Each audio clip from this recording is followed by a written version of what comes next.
Hey, Knight. How you doing?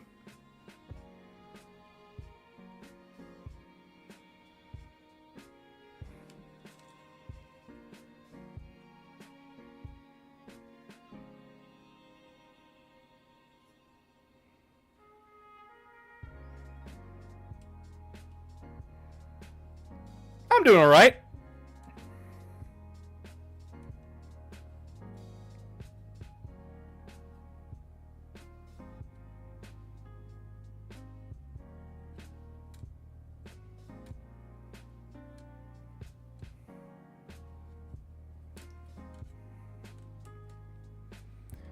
Hey, how you doing?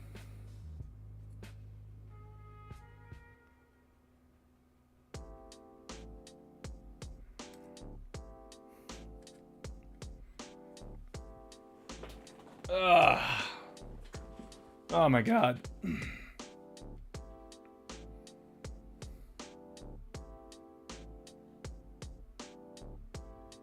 Heyo.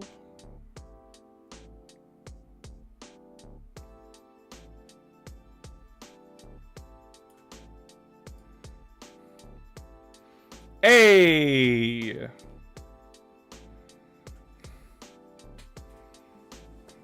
Doing well. I hope everyone enjoyed seeing the IRL Meltagun. I haven't been able to look at it yet. And that's not why we're here today. I saw you post on TikTok and well said for the toxic part of the 40K community. Yeah, they're just, they're really not beating the weirdo allegations. I can tell you that much.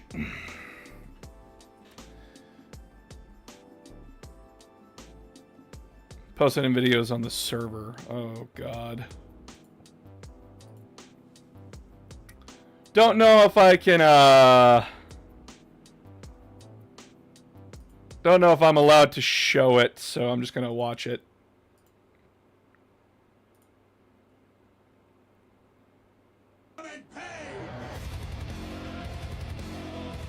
Oh!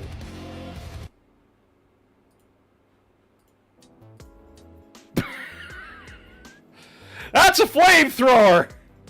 That's not a melt-a-gun! That's a fucking flamethrower! Jesus! What is worse, the 40K community or the Undertale community? Let's see. I have not seen the Undertale community send photoshopped pictures of people's heads depicting horrific things happening to said content creators. I haven't seen or heard that from the Undertale community. I've heard of plenty of death threats, but not that. So, yeah, the Chud Hammer is the worst. We're getting close, though. Debatable?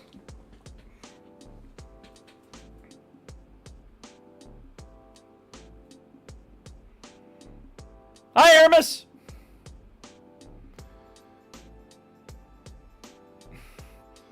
Okay, so, I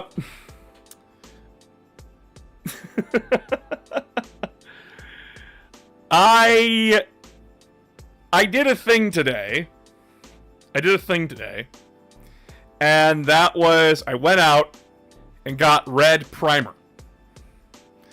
'Cause... Hi, Sheldor. 'Cause fucking... I was dry brushing all of my rubrics. And it was taking forever. Oh my god. So, I went out. I got red spray paint. Red primer. And, my Arimon arrived today. So I got all that primed up.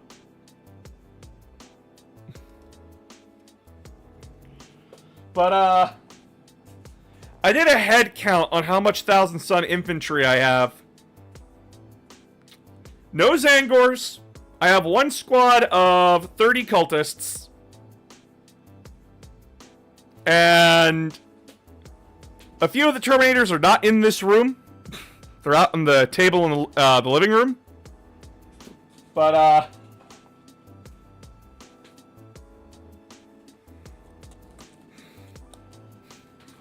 this is one group that was primed up.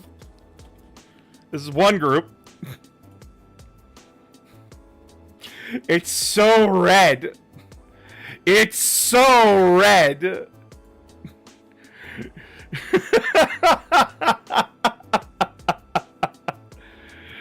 And that's not even all of them. Hold on. Hold on, chat. What's Seth?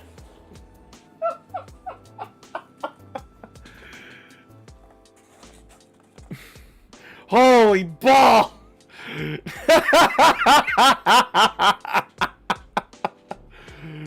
So much red! Look at these fucking things, dude. And yes! Oh my god. That is so much fucking red, dude. Holy shit. Well, that's a red team.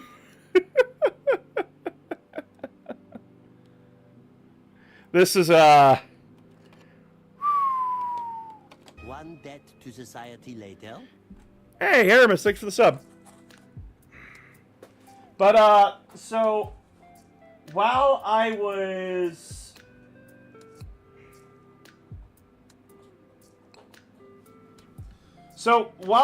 stripping the models of paint, the problem with Thousand Suns is that a lot of their sorcerers have staffs, and staffs are incredibly flimsy. Like, so easy to fucking break, it hurts. It makes transporting them a nightmare if you don't have, like, one of those special cases for them. But, luckily for me, I had my spare Exalted Sorcerer bits, and so I did a little bit of, add-ons. I broke off the broken arms and such, and gave them new arms. Sure, they have like a little bit of mutated bits, if you could see that. But I think it works. I'm very happy how they came out. And for winter and fall, we'll be doing a lot more paint streams too, because I want to get these guys all done.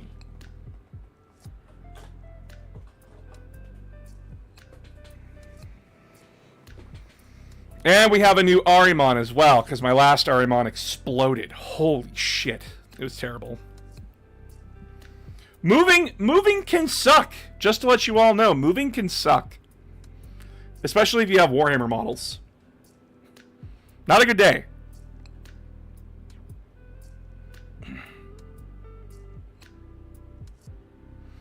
Okay, but there is some news here before we get into like the main show here.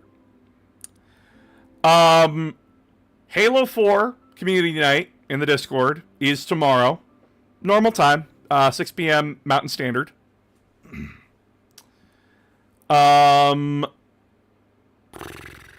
Make sure that your Halo 4 multiplayer is installed if you want to play in it. The Halo 4 video, though, we got 2 boxes of boys to play with. Very excited. That's awesome. The Halo 4 video, though, I am very worried because it comes out. It's supposed to come out next week. Thanks to Rose, Lazarus. It comes out on Patreon next week, and then it goes out on YouTube the week after. But you're probably already seeing a problem here. Next week, Space Marine 2 comes out.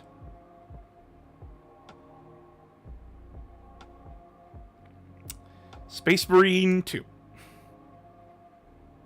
And I don't want the Halo 4 video to suffer because Space Marine 2 comes out and eats up all of the views. So I plan on uploading Halo 4 on YouTube only as soon as it's done. It'll help save the video some views, and it will probably get us ready for Space Marine 2. Which, again, I will be streaming live for all of you as soon as it's downloaded onto my PC. Greetings from Germany. Greetings from Canada. But yeah, that's just how things are sadly going to play out. Sorry, Patreon. But I promise that you will get to see the review for Space Marine 2 first on Patreon. Yeah, that's sadly how things have played out. But why are we here? What are we doing here? What's going on? What is happening, my friends? Well, to make up for being gone on vacation and missing a couple of stream days, I thought, why not do what every other content creator has done and steal from each other? Essentially, AlphaRad did a mains tier list, like the characters they always choose in games and such, or like the factions or whatever. And he took that from another YouTuber, who took that from another YouTuber. So, why the fuck not? We're going to do it too. Originality is dead. Alright, so... Oop. Boom! Look at all that. We got so many characters. So many characters. So many factions. So many weapons. Alrighty. I did organize these into their own franchises and such as much as I could.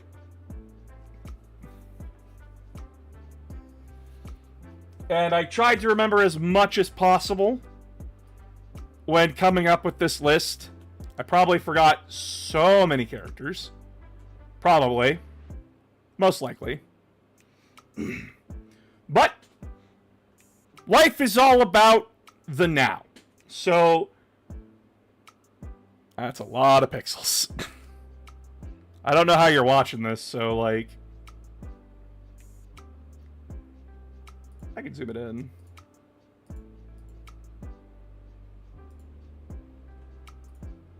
And then just do that. Yeah, there we go. That's a lot better. It's time for tier lists. All right, so we have 6 tiers here. Going from bottom to top, they were useful. I only picked these characters. I only learned these characters because they were useful to me. Either they were like, I picked them because they're hard counters to people, or there's just this one character that fucking annoys me and my only solution was this.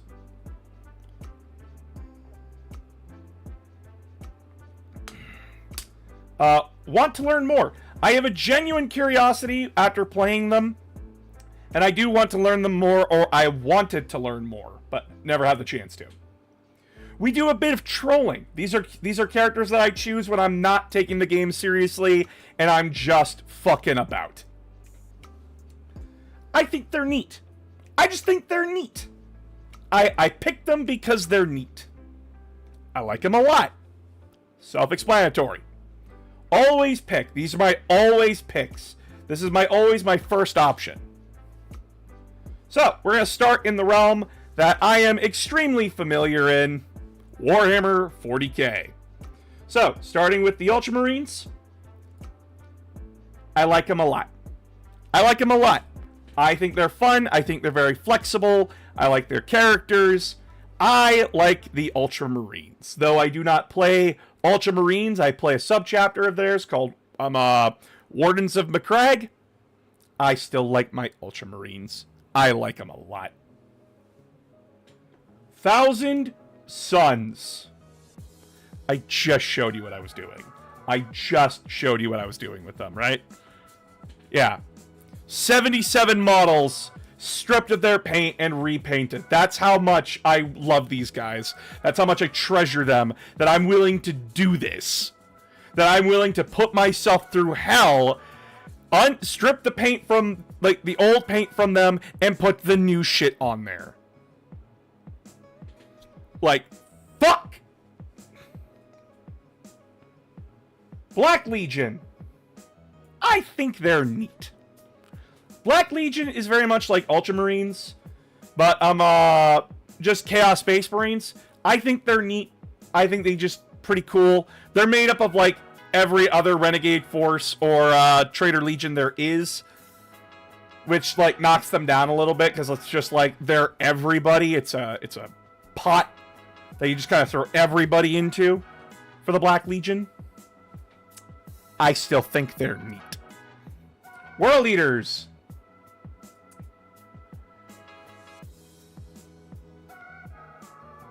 I want to learn them more. Now, a lot of people are going to be like, what's there to understand? It's charge at the enemy and fuck them up. It's not that simple. It's not that simple. You got to learn how you want to get to your opponent. You have to learn the angles. You got to learn everything. And then they have their special ability where you have to pick what's best at the right time, and sometimes you pick wrong. Sometimes you just pick the wrong ability at the wrong time, and it doesn't help you worth shit. So, sucks to be me, I guess. Whatever. Warhammer 40k Space Marine. My main class was the Tactical Marine. I think they're neat. Tactical Marine honestly just has the most options out of all the classes.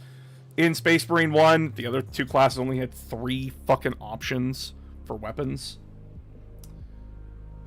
And people are going to be like, well, the Assault Marine had 4. It only had 4 for a relic weapon. That was the same as the Chainsword. You just got a fancier looking fucking Chainsword. But the Tactical Marine, pretty fun. They got a lot of stuff going for them. I think they're neat. Veteran.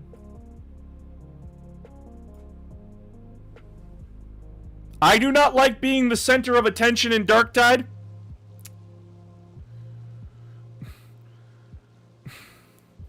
Putting the World Eaters down there is the right move. I learned this hard in the current 40k. You got to respect them and learn how to play them right.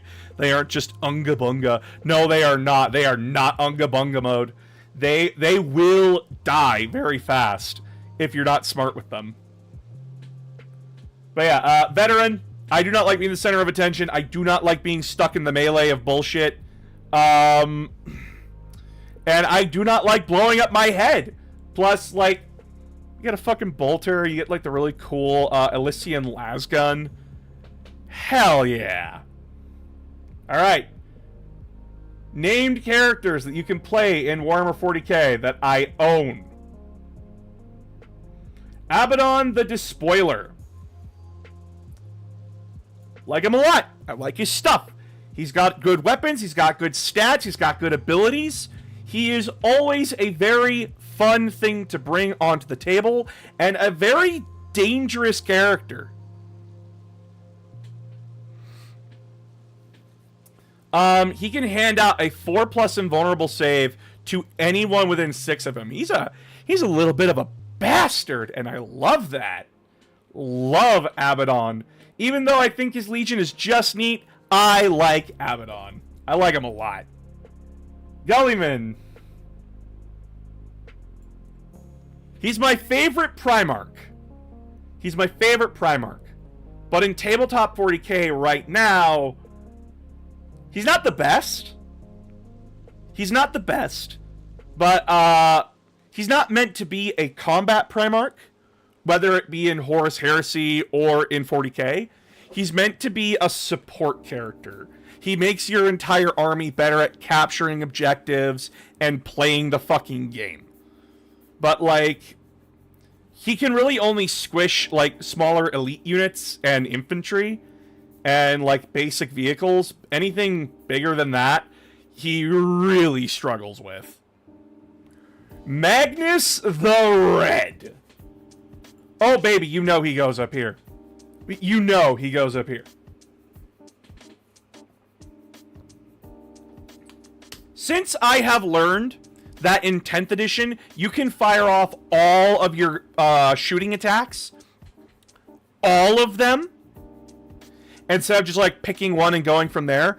Since I've learned that you can shoot everything, he just jumped. He jumped from, I think he's neat, to, holy shit, always take him. Always pick him if you can.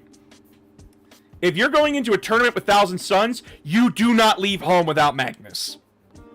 Holy shit, is this guy terrifying. He's got anti-tank abilities. He's got anti-infantry abilities. He smacks real goddamn hard, and we haven't even gotten into his abilities yet, where he can just look at somebody and go, nah, hazardous. Most of your unit is gonna fucking die now.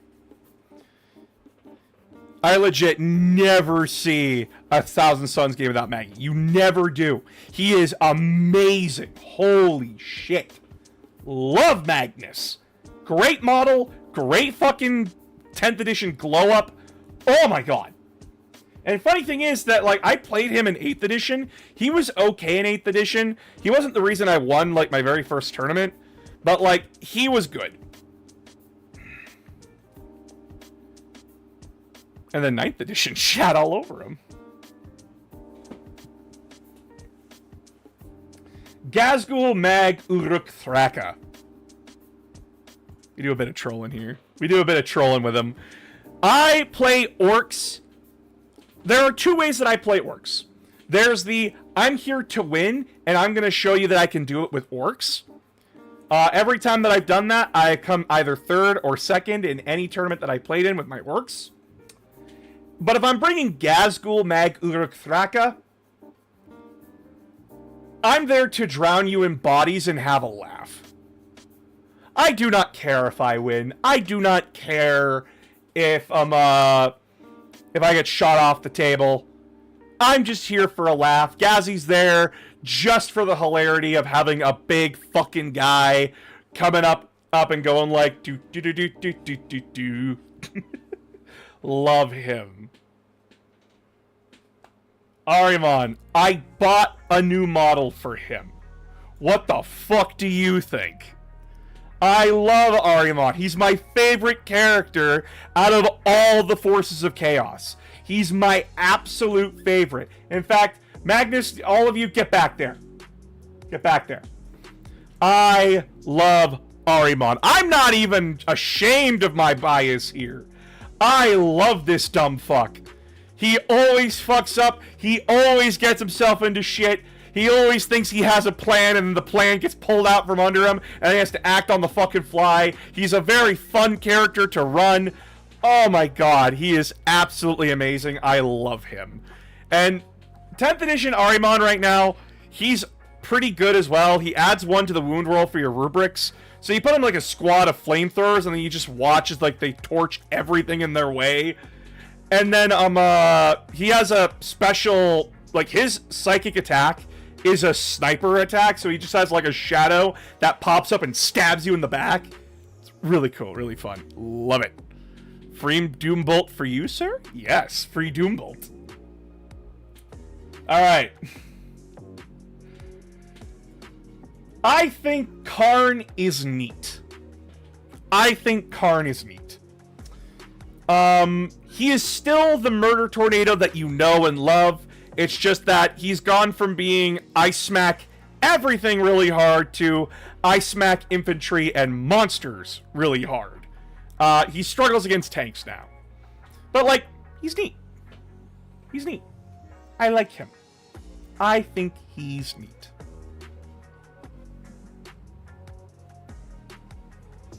Angron. He's not living. He's not surviving.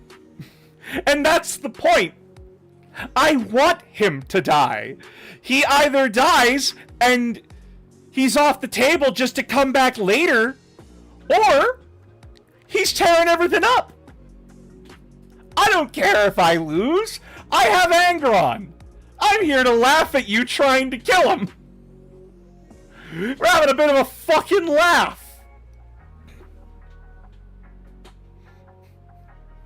Speaking of laughs, Thorgrim Grudgebearer, his faction of dwarves within Total War Warhammer.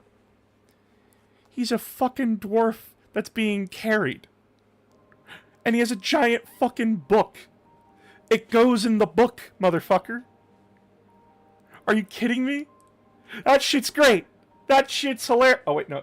We do a bit of trolling. Sorry. I love him. I think he's genuinely hilarious. Dwarves are my favorite faction within Total War Warhammer. But, we choose Thorgrim for the trolling. Because he's impossible to kill. He's impossible to make run away. He's just an old grouchy bastard on a mobility scooter. And you can't kill him. Because he just has so much armor and toughness and health. He's so fucking funny. Like, my god, it's hilarious watching him work. But now, thanks to the Thrones of Decay DLC, we always pick Malachi. I fucking love Malachi. Oh my god, a ranged dwarf, and his entire campaign is that he and his two best friends are going on a fucking road trip together and beating the shit out of everybody? Yes! And give me my triple-barreled shotgun! Let's fucking go!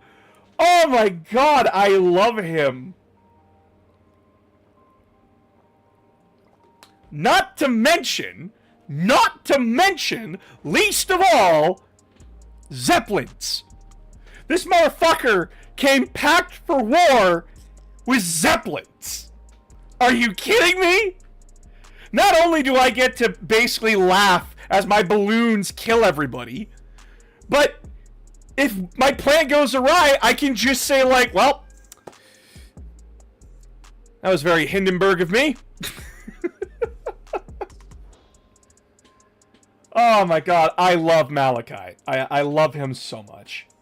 Azog. Again, we do a bit of trolling. We do a bit of trolling with Azog. Now, I know a lot of people are like, well, what about, what's his name? I'm forgetting the other orc's name. My god, I'm stupid. Azog is just fun. He gets a giant dragon. He knows death magic. I just have him fly around. Grimgor. Yes, Grimgor Ironhide. I don't like him anymore. Because, like, his starting position sucks. I hate his starting position now. It was one thing when I was in the Badlands. Now it's fucking... I'm right beside Chaos Dwarves. I don't like that. But yeah, like, Azog, I just fly around with him as my orcs just tear into everybody. Just casting death magic like crazy. We do a little bit of trolling with him. Archaon. I did a Chaos campaign with my friends. He was useful. He was very useful. Like, I don't know what else to say. Like, I'm sure if I played Age of Sigmar in the old world, I'd have a lot more love for Archaon. But, like, Total War Warhammer, he's useful. He's useful if you're doing a Chaos campaign and you need somebody to be him. But yeah, that's all for Archaon. Like, he is the strongest character in game, by the way. Like, oh my god. He beats most characters in Total War Warhammer. Azazel. I like him a lot. I never thought my favorite Chaos faction in Total War Warhammer would be Azazel's faction. The ability to just, like, laugh at somebody and just steal their units from them, corrupt people just by interacting with them, and just like having vassals from every faction give you basically be your sugar daddies. Oh, that shit's fun. I love that. So much fun. Yeah, like, though Slaanesh armies are like very hard to learn because they're all about like ambushing and sneak attacks and hitting everything from the side and having very few units that can just tar pit. Oh my god, they're so much fun. Balthazar Gelt.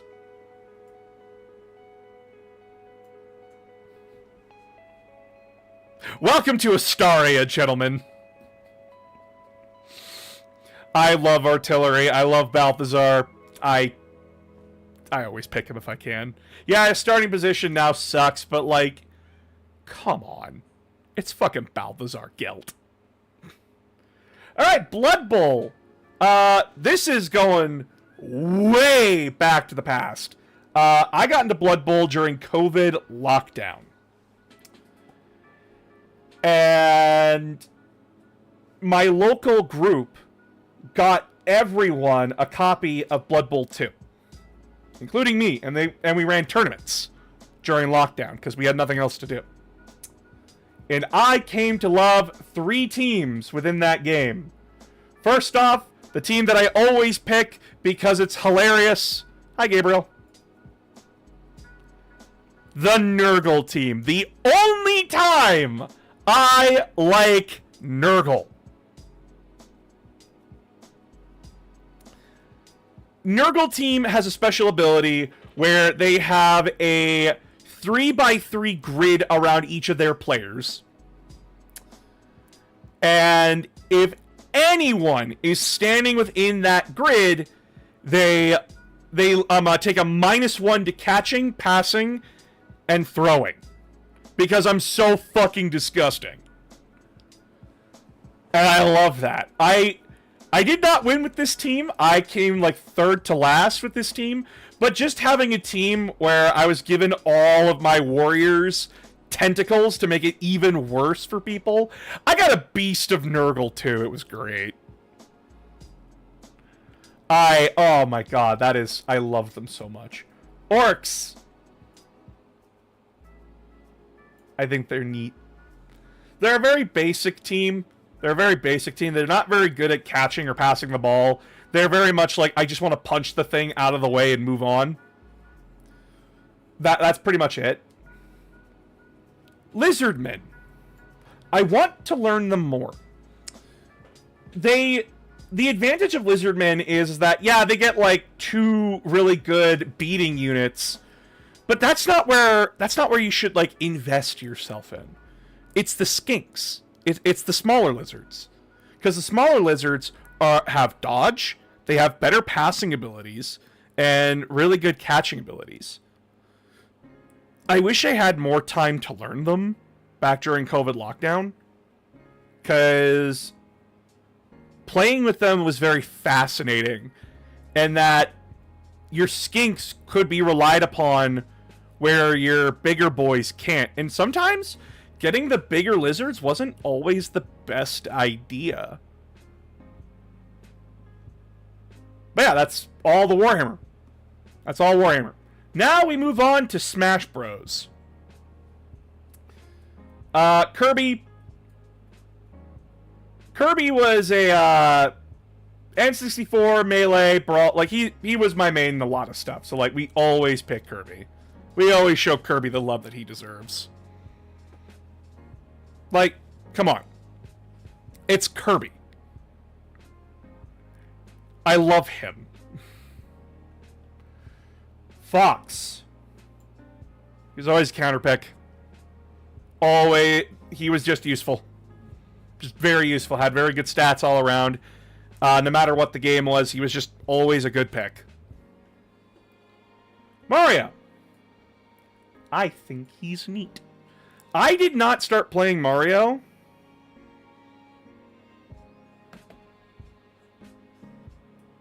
My brother just texted me and said I should move my camera.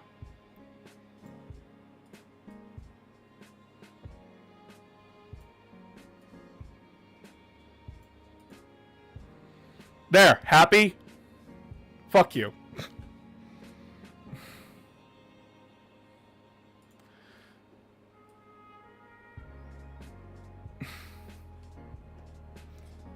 So, Mario. I did not start playing Mario till Smash Bros. 4, and then I played him into Ultimate as well. He's honestly like the perfect neutral character. Good at everything, not amazing at anything. And, like, just the amount of tricks that you could learn with him really taught you a lot more mechanically about the game than you thought you would know. Genuinely, just a very good and fun pick. Plus, like, come on. Dunking somebody? Hell yeah. We always dunk in this house. You always get fresh and nasty with that neighborhood dunk. Samus. For the longest time, Samus, I ignored her in N64. I ignored her in Melee. And then, like, Brawl came out, and I was like, okay, I'm seeing where this is going. Smash Bros. 4, okay, I'm seeing where this is going. Her and Dark Samus, when I play Smash Ultimate, always pick them. Always pick them. In fact, I like Dark Samus a little bit more than regular Samus, because Dark Samus is a little bit more floaty. I love both Samus and Dark Samus. I think they're great. I think they hit really hard. They're just fun. They got that meteor smash. Gotta fucking love that. I always pick these two when it comes to Ultimate.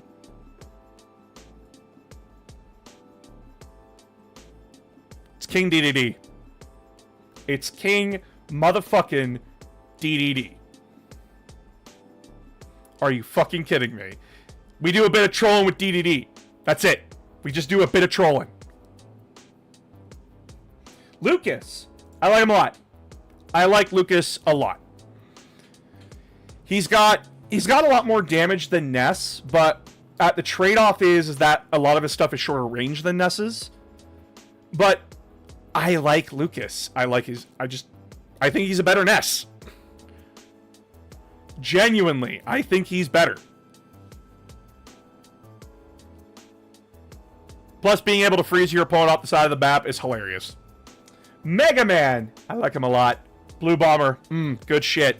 Lemons. Funny as hell. Just gotta go bloop bloop. And then someone's just back off the edge.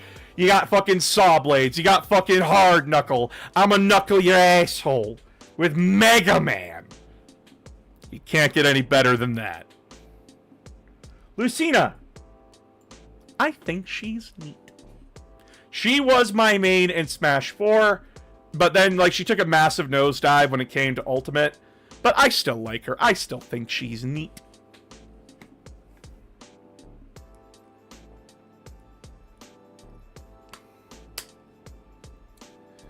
Richter / Simon. I want to learn them. I want to learn them so badly. God damn it. They got such good spacing. They got such fun abilities and items. Yeah, their up B sucks. But, like, I love him. I like Richter. Alright, Mario Party. Shy Guy also counts at Mario Party, as well as Mario Kart. Luigi. You can only pick Luigi for the first... I was stuck picking Luigi in the first 4 Mario Parties. So, like... I think he's neat. I like Luigi. I think he's neat in Mario Party. It wasn't until Mario Party 3 where he got, like, his definitive voice. I think. Because, like, in Mario Party 1 and 2, it was... Yahoo! But then, like, Mario Party 3 rolls around, and he's like, Yahoo! And I thought that was weird. But then we get to Mario Party 5, 6, and 7. You see, me and my brother, when we played Mario Party together, he would always choose Koopa Kid.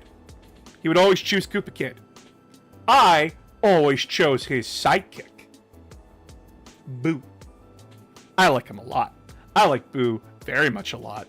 The fact that I don't have legs means that I don't have to worry about shit. My hitbox is jank. Fuck you! Monty Mole. Listen here, you. I know in Super Mario Party, he is considered one of the worst characters in the game. But you know what makes me always pick him? You know what always makes me pick him? Not only is he my channel mascot, not only do I have a Monty Mole as my channel mascot, it's because his winning animation makes me so fucking happy. It's just him tapping his belly in happiness. I relate to that on a spiritual level. He is my spirit animal.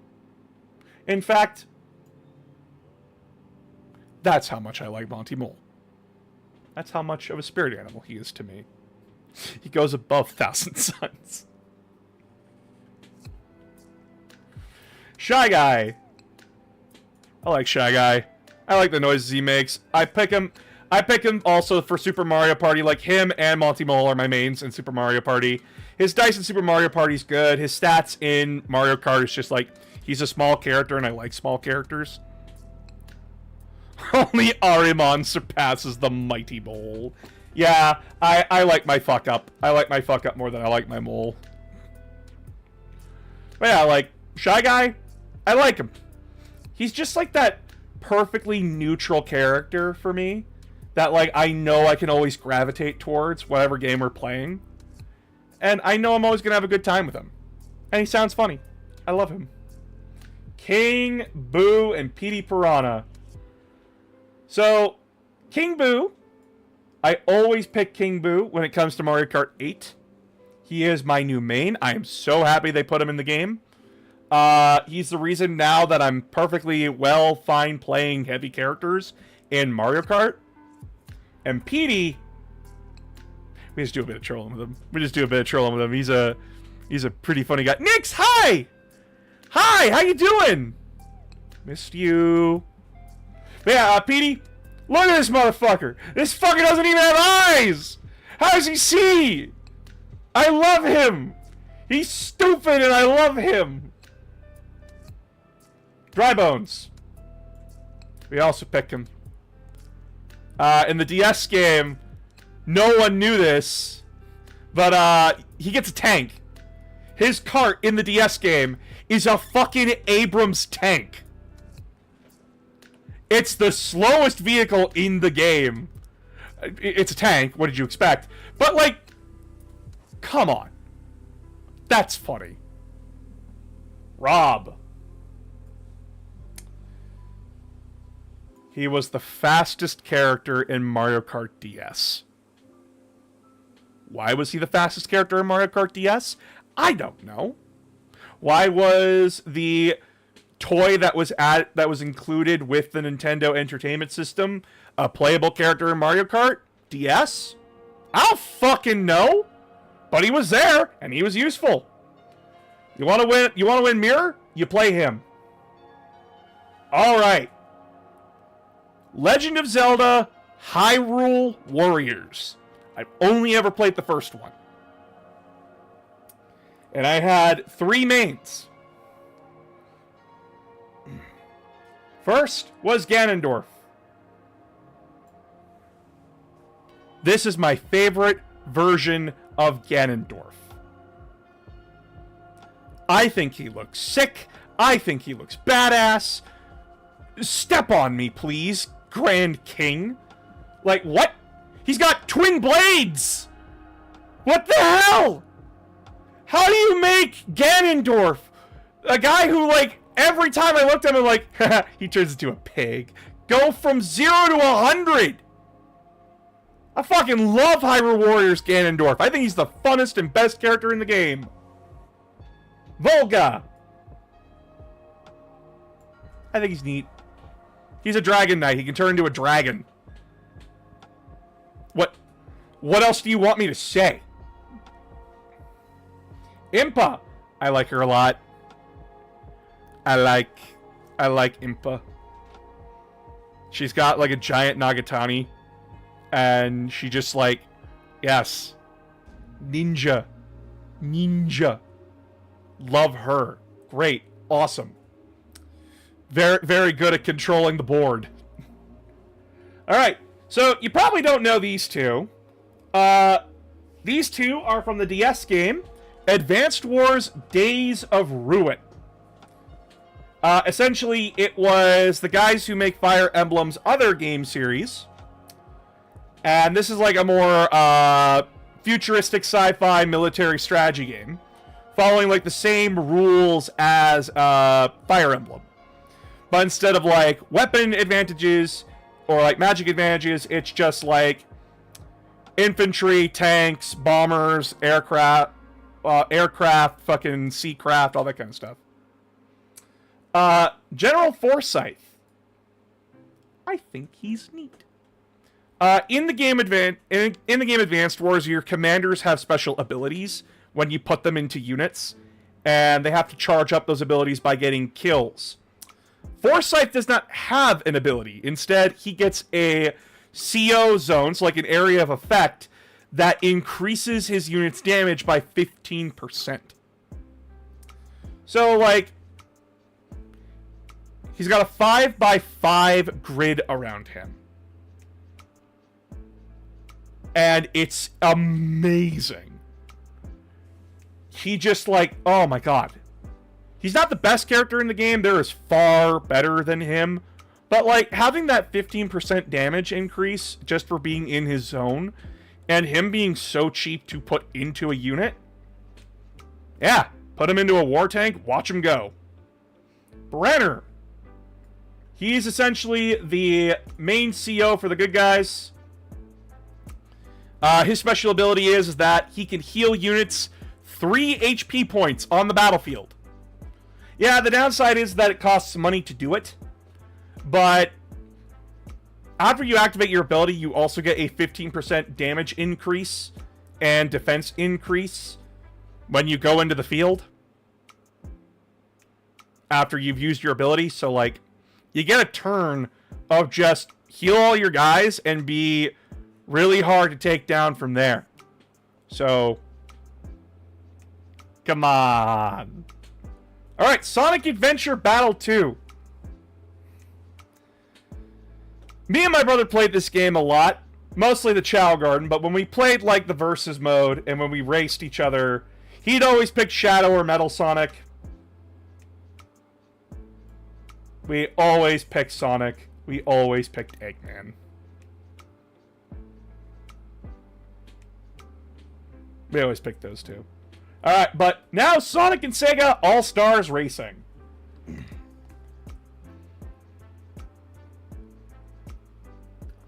Eggman in that game, you know I pick him because we're trolling. You know I pick him because we're trolling. This motherfucker brought a goddamn monster truck. What else am I supposed to say to that? We do a little bit of trolling here, guys. The choo-choos. I think they're neat. I think they're neat. They're very cute. I like the choo-choos. They ride around in a rocket ship. They ride around in a rocket ship. What more do you want? Come on! Rocket ship. The Bonanza Brothers. They're criminals. They're thieves. I like them a lot. They ride around in like a an open-hooded car, and they mock the other racers by popping into the trunk or popping into the where the engine is and just mocking them. It's great. I love these two idiots. Castle Crashers. I really only had two mains for this game. Orange Knight and Purple Knight. Everyone else just kind of... I played them because I played them. Orange Knight, I like him a lot. I like him a lot. He's got a flamethrower. He can keep it up. He's a fun guy. Just a fun lad. But then, we got Purple. I always pick Purple. Because I always build strength builds in Castle Crashers. Magic's fun, but I like strength builds, and he starts out with the best strength weapon to start out with. And even fucking funnier, his magic's a frog. He summons a frog, and the frog goes blah. It's great. Alright. Yu-Gi-Oh decks. Yu-Gi-Oh decks that I will always main and that I will always cherish. Heroes. You know why. It's Elemental fucking Heroes. My favorite Yu-Gi-Oh card is Elemental Hero Absolute Zero. I love him. He's my favorite card art. He's my favorite summoning type. He's Elemental Hero. So I always pick Elemental Heroes. Plus, they're always a rogue status within the meta. So, like, they're always a good choice if you want to play. Dinomorphia. I will beat the shit out of you with 1 life point. I will kill myself to kill you. That is the entire deck. That is the entire deck strategy. You have to have your life points to do anything in this deck. Constantly. And I live by the saying, the only life point that matters is the last one. And I will go into 50 life points to murder you. I will stop you from playing the game by having my life points. I will be your worst nightmare with this skin-tight dinosaur lady. And I love them because they're also a reference to Power Rangers. Let's fucking go. Dinomorphia. Well, Dinomists. I like them a lot. They're steam engine dinosaurs. They're steam engine dinosaurs. They're a very bad deck now. They're very slow. They're not good. But I like them. Come on. They're so much fun. They're a very basic deck, too. A very basic and easy to understand deck. DDDs. If it's not Elemental Heroes, it's DDDs. Different Dimensional Demons.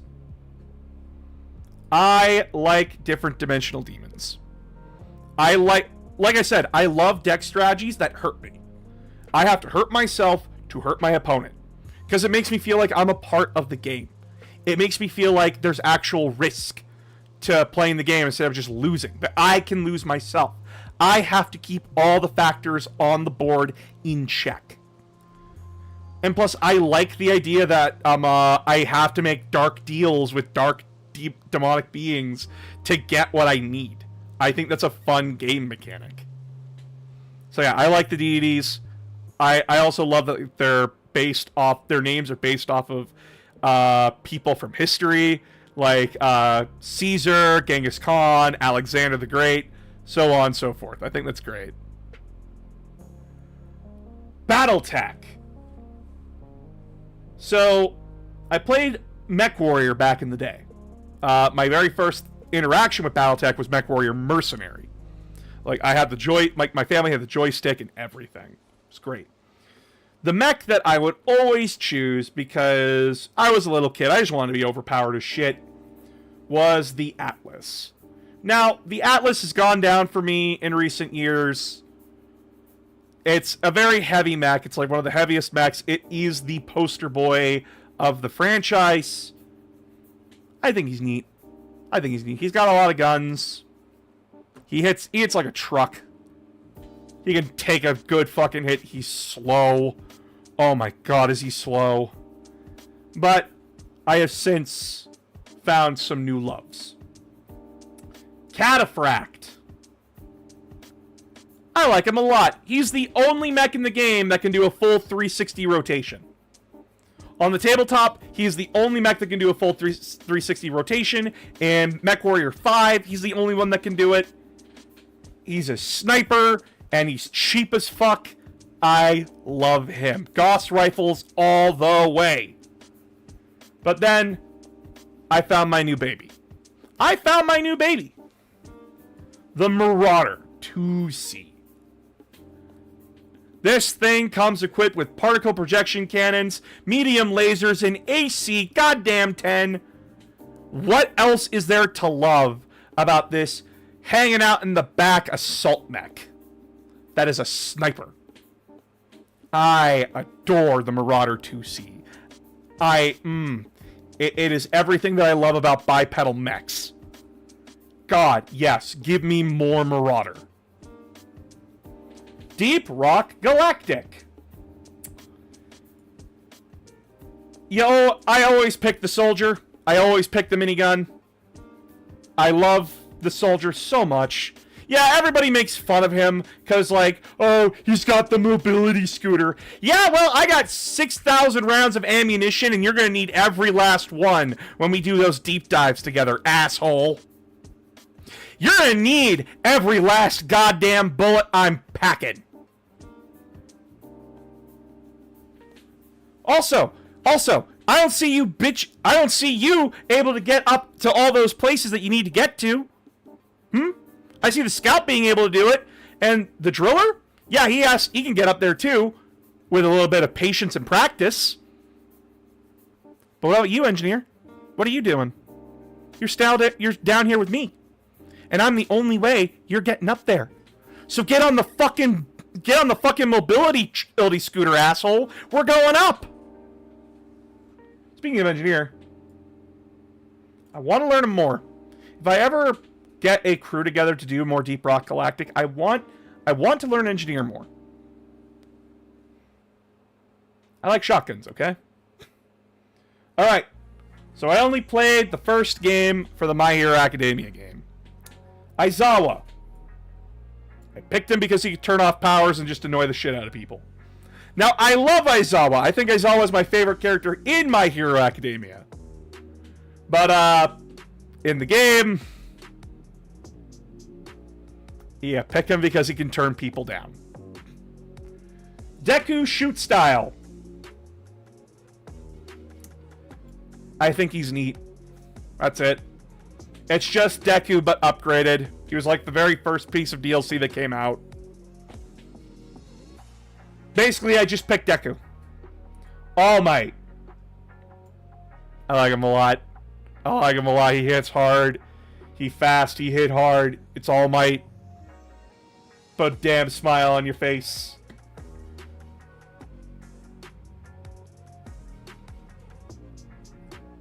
Dragon Ball Z Budokai Tenkaichi 3. Super Vegeta. So, Super Vegeta was only seen once in the manga and once in the anime during the Cell arc. He took that form when he fought Second Form and Perfect Form Cell. It's the mode where he can do the final flash attack in Budokai Tenkaichi 3. I like Super Vegeta. He feels perfect in my hands, so like I like him a lot. Murder! I'm the fastest in the universe. We pick him because trolling. Omega Shenron. Whenever I had to do like Team V5 picks, he was just useful. He had a very good grab. He had a very good rush attack where like he grabs onto somebody, throws them onto his back, shocks them. Good damage output, and then he's got an AoE. So he was very good for clearing those like 100 mission tests if I could take him. So, Dragon Ball Z Fighters. Oh boy, Hit. I like Hit a lot. I think Hit was one of the coolest characters that Super could ever introduce. He's an assassin. He stores a second of time. Has a very interesting power set. I like Hit a lot. Blue Vegeta. I think he's neat. She does not need an explanation. She goes here. Alright, my brother's gonna like this one. My brother's gonna like this one, but also, like, laugh at me so fucking hard. He's gonna laugh at me so fucking hard for this. So here we have Jaeger and Fuse. I do not play Rainbow Six Siege. I did not play it that much. But I had two favorites. I had Jaeger. I like him a lot. I like him a lot. You are now protected from grenades.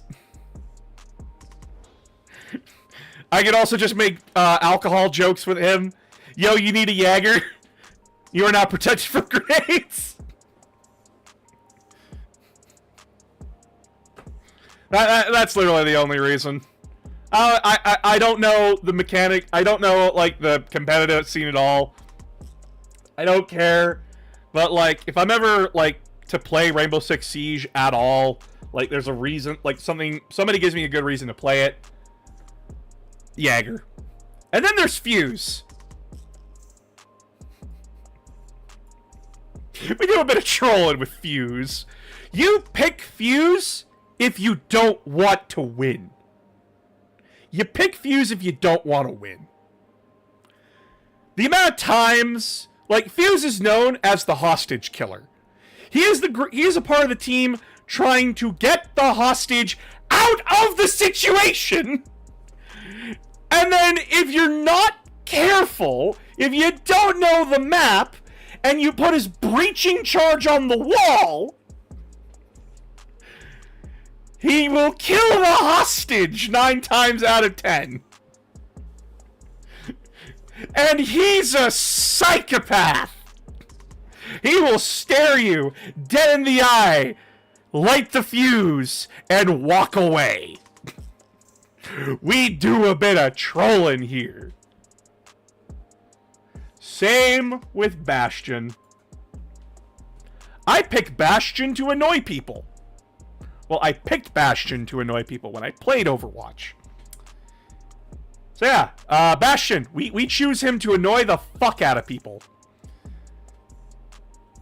You can call me a camping son of a bitch all you want. I don't care. I'm gonna laugh at you. I'm gonna sit here, stare you dead in the eye, turn into a tank, go doo-doo-doo-doo, and kill you. And I'm gonna laugh the entire time I'm doing it. Sombra. If there is room for the attacker for my attacker team, Sombra was always my go-to pick. She is my favorite character in Overwatch. I love Sombra so much. I have a thing for, like, characters that can infiltrate, get behind enemy lines, and just, like, hit people from the back. I love her ability that she can just hack into stuff, turning off people's abilities, or just looking at a health station and going, poison. I love Sombra. I love her neon green outfit the most. She is my favorite character in Overwatch. No argument. Orisa. I like him a lot. I love Goat Mom. She's great. Put down a shield, get behind the barrier. And then just, yeah. Try pushing me now, asshole! Roadhog! We do a bit of trolling. We do a bit of trolling here. I like hooking people. Baptiste.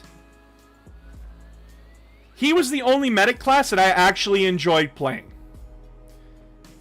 He had a very fun gimmick about having a grenade launcher that heals people and a machine gun for offense. I wish I had more time to learn and play him.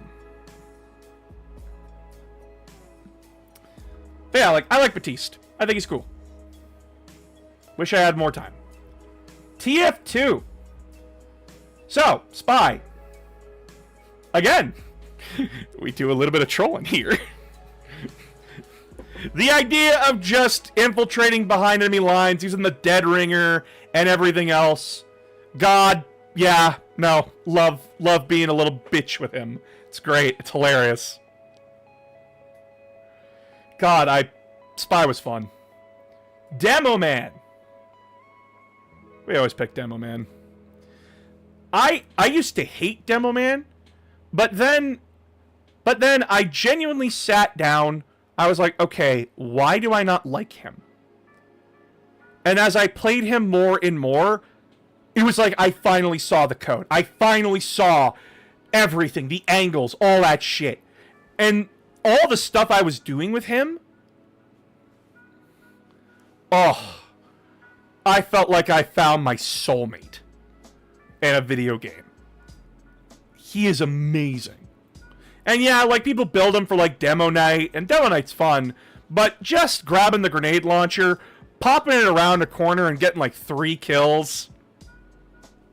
Come on. No better feeling than that. Sniper. They were useful. I sat back, I sniped people that were being a problem, and I went on with my day. Alright, Battlefront 2. Classic Battlefront 2. Clone Trooper. I think they're neat. They got, like, basically like the regular infantrymen. Just always pick them. I don't bother picking the other classes that much. Hell, I picked the regular infantrymen over, I picked the regular infantrymen over the special classes, too.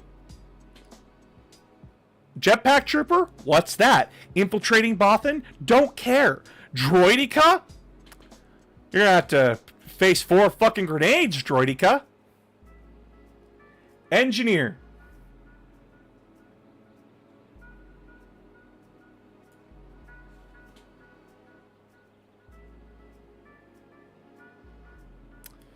Allow me to regale you with a tale of a Battlefront 2 experience that I had. I was playing Galactic Conquest. I was on Naboo. And Naboo is a awful fucking map to play on.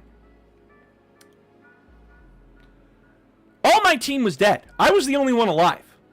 There was one command post that I held. Engineer is broken in Star Wars Battlefront 2. He's got an insane grenade, which is a detonator, that he just leaves behind, walks away, and then he just parks his ass somewhere and watches something go boom. Or, you could do the smart thing like I did and switch to being a medic. He just has ammo and health that he can just drop down. And it's replenishable if you go to a gonk droid. And he's got a shotgun, too. A shotgun that, yeah, has a certain range. Stops moving at all after it hits that range point. But if you're inside the range, you lose half your health. If I'm point blank, you're instantly dead. So, 1v50. 1 clone engineer versus 50 battle droids. I was like fucking Mace Windu from the goddamn animated series. I was blasting droids left and right. Every time I got hit, I threw out a fucking canister, rolled into it, and just kept murdering everybody. I won Naboo by myself. On hard. Fuck you. Always pick the engineer. Borderlands. I think Zero is neat. Zero was actually my first character I played in Borderlands. And he's a sniper and SMG guy. That, like, for a lot of people, that's like, oh, he's like, that's very hard for him then, because, like, the final boss of the game has such a weak, small hit spot. I care less. I had a Gunzerker to take all the fire for me. Zero will always remain my main pick for Borderlands 2. Then there was Zane for Borderlands 3. Regardless of what I think about the plot in Borderlands 3, I thought it was a fun game, and I liked the classes in it. Zane, I like him a lot. He's not like Zero in a lot of ways. He's got a lot more distraction tools and such. But I like Zane. I think he's great. And he's funny. D&D and Pathfinder. D&D. Paladin. I like him a lot. It's Paladin. They're one of the most busted classes in D&D. Usually they're banned at tables because of how busted they are. Alchemist. We do a bit of trolling here. We pick a goblin. We become an alchemist that loves bombs. We do a bit of trolling in this household. Gunslinger. I like him more than I like paladins.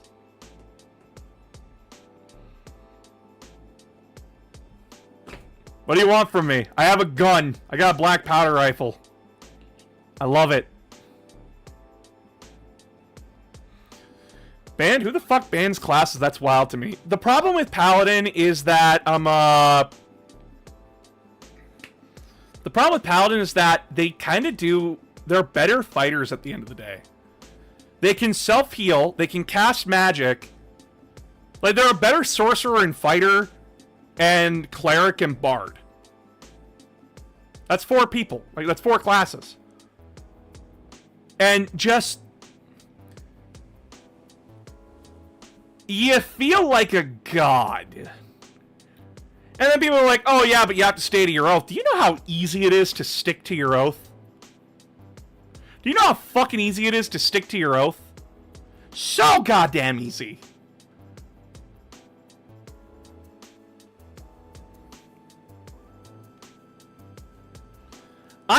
Like, the hardest paladin that I always choose is Paladin of Redemption. Because, like, that paladin actively forces you to take a more active role with your party and actively have to be aware in combat. Because if you let an innocent die on your watch when you could have prevented it, and you knew full well it was going to happen, you lose your oath. You take a massive fucking hit for that. I like Paladin of Redemption the most because it's a paladin that actually forces you to be a good paladin. To be a moral center for your party without being a dick about it. And actually makes you have to think, yeah, no, there's like a little bit more to the angles here than what you think. Alright, Halo Wars 1. Halo Wars 1 is that, like, you start out with a few different things. I picked Forge. He gets faster, he starts out with fully upgraded resource areas. Cool. Sergeant Johnson, Halo Wars 2. I think he's neat. He gets mantises. And he gets his own power armor. Hell yeah. Plus it's Johnson. I think he's neat. Pavium.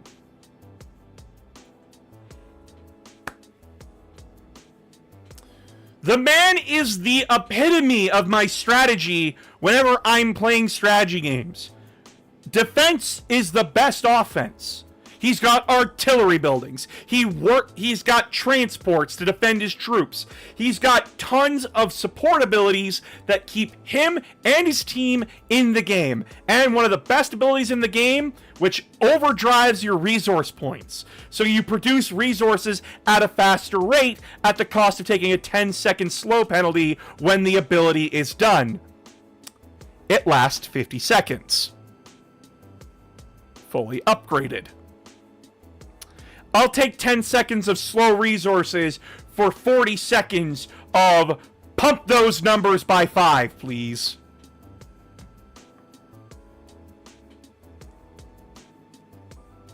Yep. He's a little shit. You actually get behind Fuse. His entire army is nothing but grunts. His starting unit is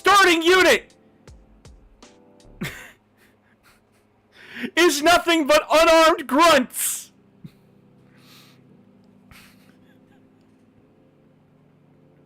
They're cannon fodder.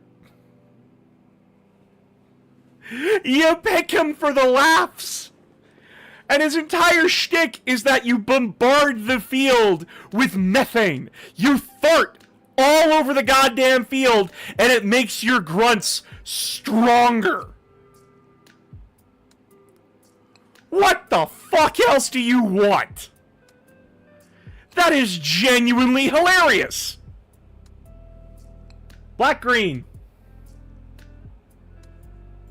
Like it a lot. It's the only color I play in Magic. Fuck any other color. The One Piece games. I haven't been able to play a lot of them, but the ones that I did get to play. Crocodile. I think you neat. Law. I like you a lot. Zoro. Always pick Zoro. Always pick Zoro. But isn't his name Zolo? No! In the West, we can't call Zoro Zoro. We cannot call him that. You wanna know why? Zoro is copyrighted.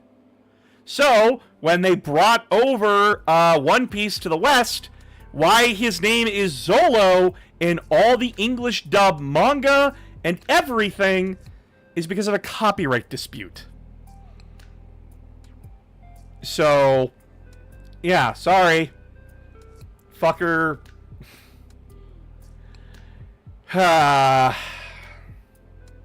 Shit sucks.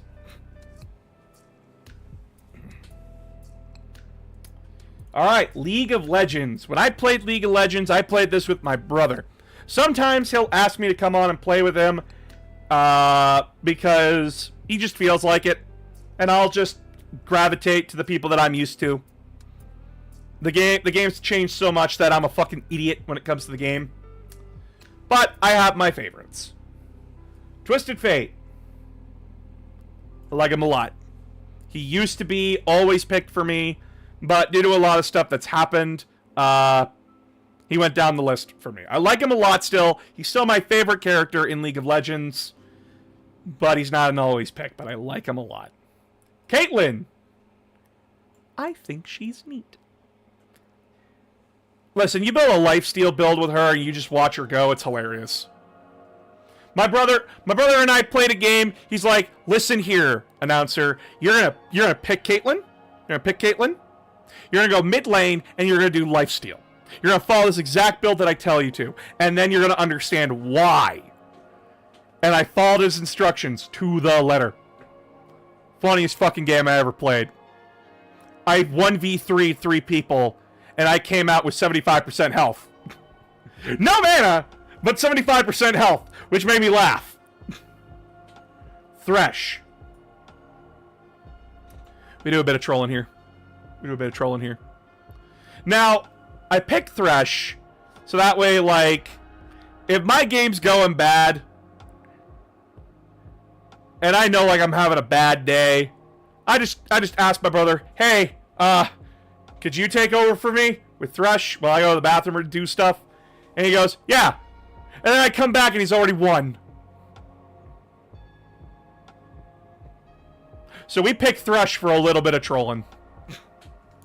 Cho'Gath. We also pick him for a little bit of trolling. Because I have Gentleman Cho'Gath, a skin you cannot get anymore. You cannot get the Gentleman Cho'Gath skin anymore. So not only is it a funny skin, I have it, and I use it to troll people. I will eat you and be a fancy fucker doing it. Garen. Useful. Spin to win. Spin to win. But now we come to my always picks. Blitzcrank and Sonya. Specifically, this version of Sonya, the one where she's like the electric DJ. I bought that skin just because I love it so much. It changes with every spell that she does. Blitzcrank, I choose him because, one, grappling hook, knock someone up, and shock him to death. I love Blitzy. He is my favorite character to play in the game. But Sonya? If she's on your team, you're not losing most of the time unless you have a bad Sonya. And it's very hard to be a bad Sonya. She's got healing. She's got a decent AoE attack. She can speed people up. And then her ult Team fight, don't even worry about it. You just point in a direction and say, "Get fucked, idiot." And just watch as a wave of music hits them, and they're fucked. Literally can turn an entire team fight around if her alt is up.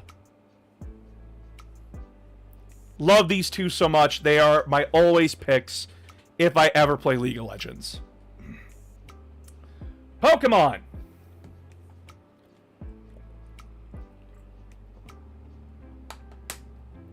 You are probably noticing that we are missing Scarlet and Violet and Sun and Moon. So I don't have always picks. Venusaur. We do a bit of trolling with Venusaur. You give him all the powders, you just laugh so hard. Typhlosion. I like him a lot. Sceptile. I think he's neat. Torterra. Always pick him. I always pick the turtle. Yeah, sure, Fire Monkey and Penguin are... Well, like, Fire Monkey and Steel Penguin are better than him. But eat my ass. I love Torterra. I love my turtle. I love him. He's cute. Observation. This is a great opportunity for slaughter. Hey, thanks for the raid. Yeah, no, we love ourselves a Torterra here. Garchomp. Literally is on every team past Gen 4. He's just too good. Why would you never pick him? Samurott. I think he's neat. Galvantula. Every generation after Gen 5, I have an excuse to put that electric fucking spider in there. I'm doing it. Galvantula has a very close place in my heart when it comes to Pokemon, because my brother got Pokemon Black and White. My brother got me the game when he was in Edmonton. He did not have to do this. He went to Edmonton with his friend, and his friend and him bought Pokemon Black and White. He came home and said, "I have a surprise for you, but you're not allowed to complain. And there's a second stipulation after I show you it." And I went, okay. He bought me Pokemon Black. He bought me Pokemon Black version and said, "I get to choose your starter." Fucking pick my whole team, dude! Fuck yeah, let's go! And he had me pick Oshawott because he picked Snivy, and his friend, my current roommate, picked Tepig. So I got Oshawott, which is fine. I would have picked Oshawott anyway. But he also gifted me a level 22 Joltik.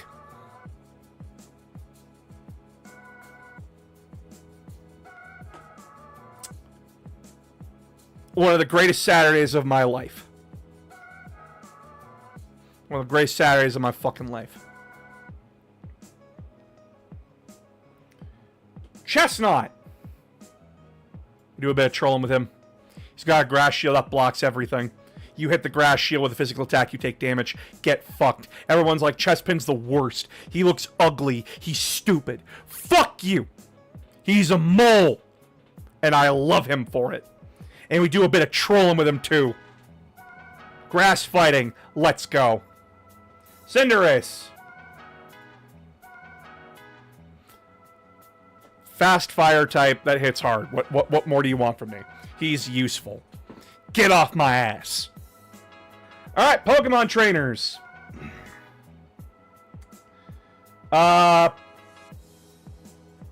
Picked you because you were the only design that I liked, so you were useful.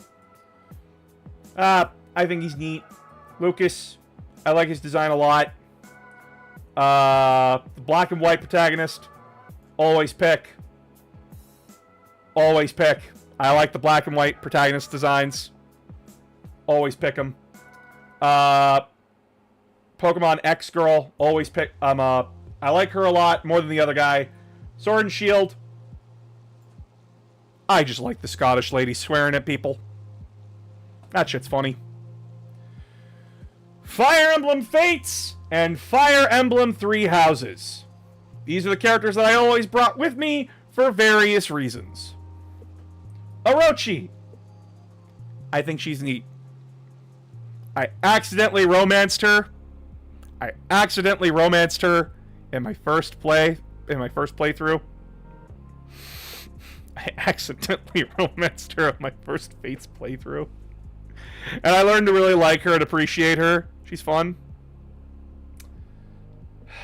This guy. I hated his personality, but by fucking God, he was a very good ninja. Very good character. Holy shit. Just absolutely decimated everything. But then we got Ryuma and Azura. These two were always on my fucking team. I never left home without them. Ryuma, because samurais were broken in Fire Emblem Fates. They were broken. They get multiple attacks, up to 5, and did a lot of damage. And Ryuma, he had a fucking broken-ass sword. It's a relic weapon. You were not losing if you had Ryuma. The only way to kill Ryuma was with archers and magic. And even then, they had a low chance of hitting him. Samurais were broken in Fire Emblem Fates. But you always brought them. You always fucking brought them. Plus, character-wise, he's a good bro. He's a loving, caring older brother. And then Azura? She's hot. And then, add on to that, yeah, she's not very good in combat. But you don't bring her for combat. You bring her because she walks up to another character, like Ryuma, and says, "Here, buddy, have another turn." Just, you pick anyone in your group. Have a turn, buddy. Do what you want.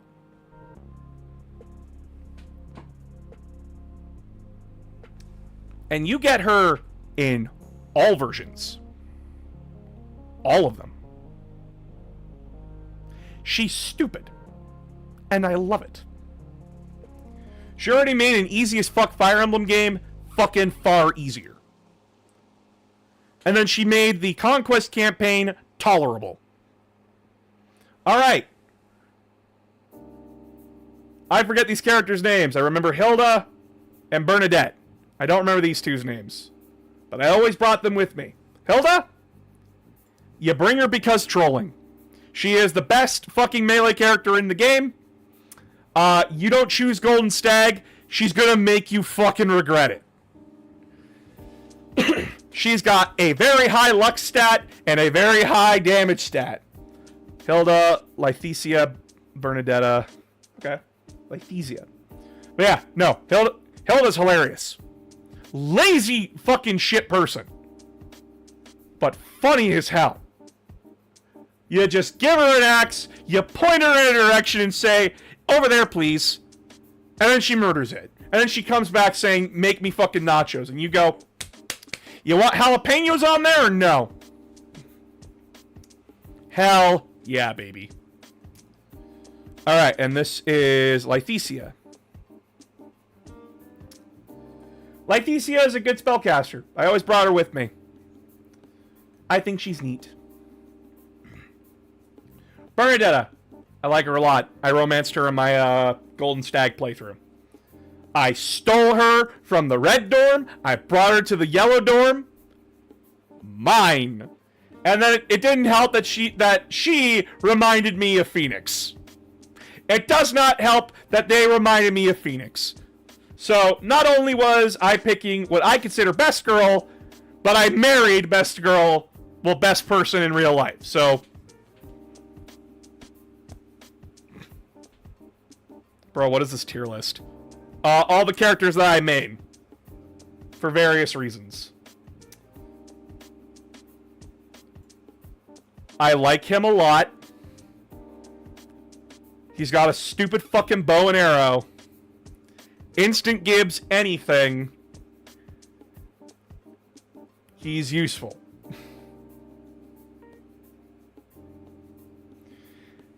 Bowguns! I know this is the Halo 2 shotgun. I tried grabbing the Halo 1 shotgun.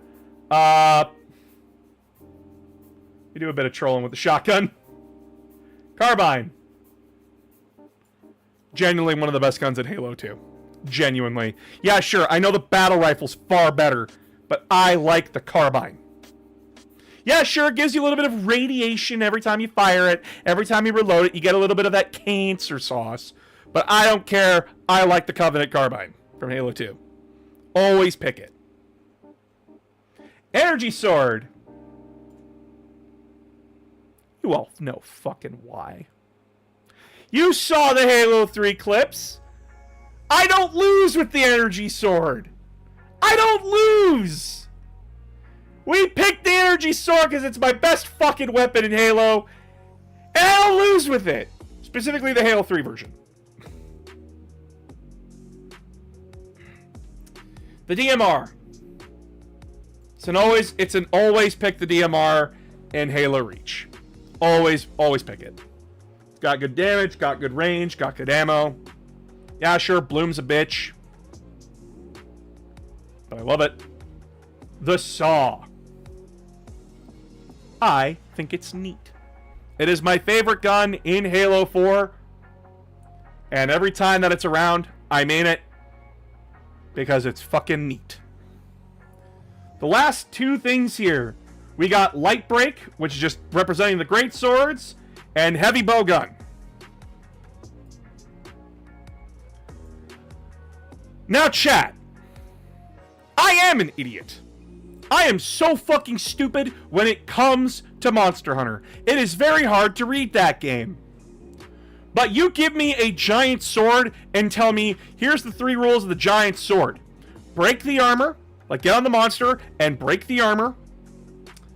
Watch your spacing, and always charge up. That's all you need to do.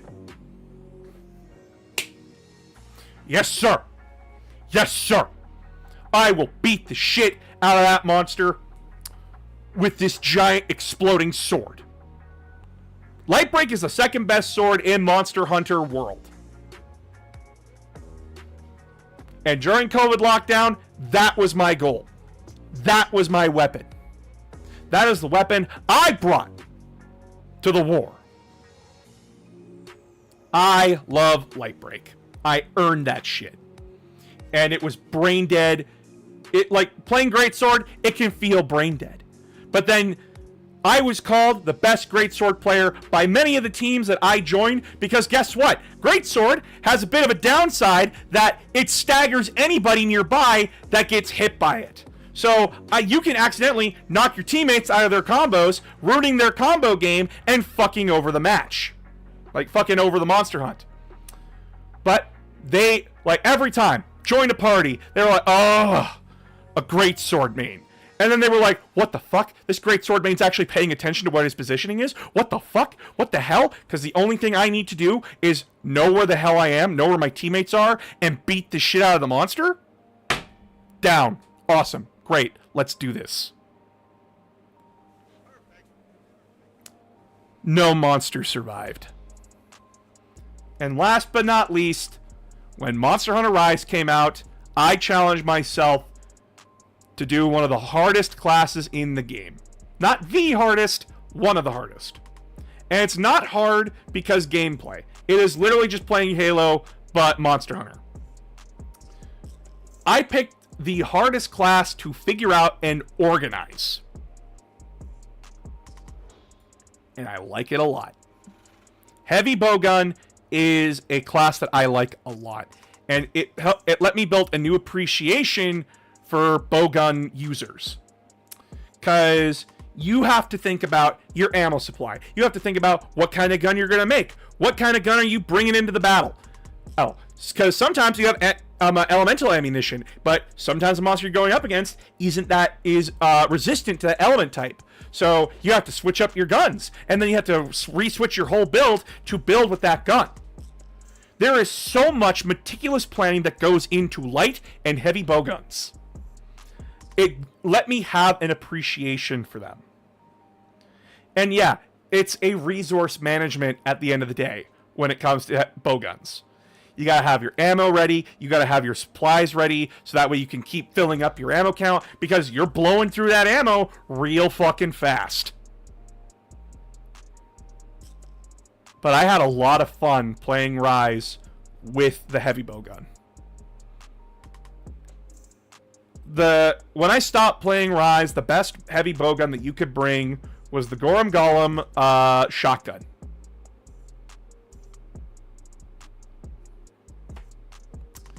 It was neutral damage. So, like, it just fired regular bullets, regular shells. And I was, unless my team had weapons that were doing more damage on the reg than my bowgun could put out, I was the one doing the most damage on the team. Consistently. So, yeah. Heavy bowgun. Like them a lot. I got a new appreciation for them. Can't wait for Monster Hunter Wilds. But yeah, that's the list. That is the list. Download that.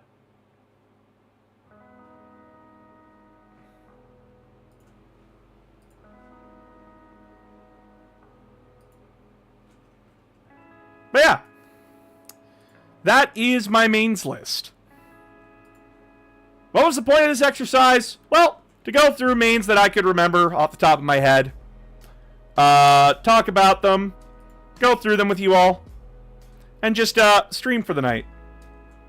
Because it's lonely at home. My wife is working late tonight.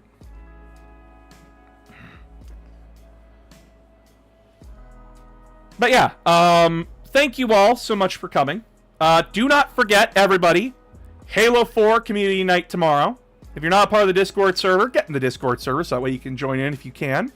Make sure your Halo 4 multiplayer is installed, and you will get to join us for Halo 4 multiplayer, which then I will include in clips in the Halo 4 review. So, until then, everybody, you all have a fantastic night. Take care.